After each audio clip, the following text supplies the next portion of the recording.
കഴിച്ചിട്ടെ. നമ്മുടെ പല്ലെല്ലാം ഒരേപോലെയാണ്. അല്ല, അതെന്തോ എന്തിനാ ഡിഫറെന്റ് ആയിരിക്കുന്നതെന്ന് അറിയോ? എല്ലാം ഒരുപോലെ ഒരു വെറൈറ്റി ഇല്ലല്ലോ.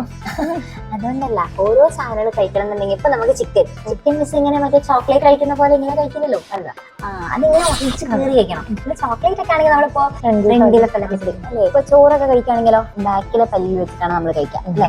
അപ്പൊ അത് ഓരോ പല്ലിനും അതിൻ്റെതായിട്ടുള്ള ഫങ്ഷൻസ് ഉണ്ട്. കാർണിവോറസ് ആയിട്ടുള്ള ആനിമൽസ് ഉണ്ടാവുമല്ലോ, അതായത് ആനിമൽസിനെ കഴിക്കുന്ന ആനിമൽസ്. അത്തരത്തിലുള്ള ആനിമൽസിന് ഏത് പല്ലായിരിക്കും നല്ലോണം ഡെവലപ്പ് ആയിട്ടുണ്ടായിരിക്കാം? കടിച്ചു കയറാൻ പറ്റുന്ന യെസ്. ഈ പല്ലിനൊക്കെ ഒരു പേരുണ്ട്. സസ്യബുക്കളൊക്കെ ആണെങ്കിലോ നമ്മുടെ ബാക്കിലുള്ള ഈ പല്ല് അല്ല, ആട് പശു ഇങ്ങനെയല്ലേ കഴിക്കാം. അപ്പൊ അതുകൊണ്ട് ഫ്രണ്ടിലുള്ള പല്ലായിരിക്കും നല്ലോണം ഡെവലപ്പ് ആയിട്ടുണ്ടായിരിക്കാം. ഇങ്ങനെ പല്ലിൽ കുറെ സംഭവങ്ങളുണ്ട്. ഇതുപോലെയുള്ള നമ്മുടെ ബേസിക് സയൻസിലെ ബേസിക് ആയിട്ടുള്ള കാര്യങ്ങളൊക്കെ പറഞ്ഞു തരാൻ വേണ്ടിയിട്ട് മിസ്സും ആഗ്രഹ വരുന്നുണ്ട് ഇന്ന് രാത്രി കൃത്യം 7:30. അപ്പൊ എന്റെ കുട്ടികൾ ആരും മിസ്സാക്കരുത്. എല്ലാവരും ഇപ്പൊ തന്നെ ഈ ലൈവ് ഷെയർ ചെയ്ത് കൊടുക്കുക. കൃത്യസമയത്ത് തന്നെ വരാം.